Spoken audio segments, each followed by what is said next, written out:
پڑا ہے لیکن رب کی بارگاہ میں خرچ نہیں کرتے، تو یاد رکھو یہ جو خبر دی گئی ہے دردناک عذاب کی، وہ تمہارے لیے ہے، بروز قیامت تمہارے لیے دردناک عذاب ہوگا۔ اور اسی قرآن کے ساتھ ہی آیت کا دوسرا حصہ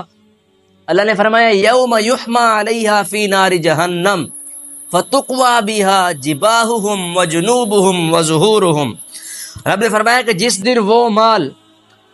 جہنم کی آگ میں تپایا جائے گا نا، جو مال وہ جمع کرتے تھے، جب اس کو جہنم، جب قیامت آئے گی بنا مار جائے گا تو اسی مال کو جہنم کی آگ میں تپا دیا جائے گا، گرم کر دیا جائے گا، اور گرم کر کے پھر جو لوگ جمع کرتے تھے ان کی پیشانیوں کے ساتھ، ان کے پہلوؤں کے ساتھ، ان کی پیٹھوں کے ساتھ اس مال کو جو ہے وہ داغا جائے گا اور کہا جائے گا کہ اے بندے ھذا ما کنزتم لانفسکم، یہ وہ مال ہے جو تو اپنی جان کے لیے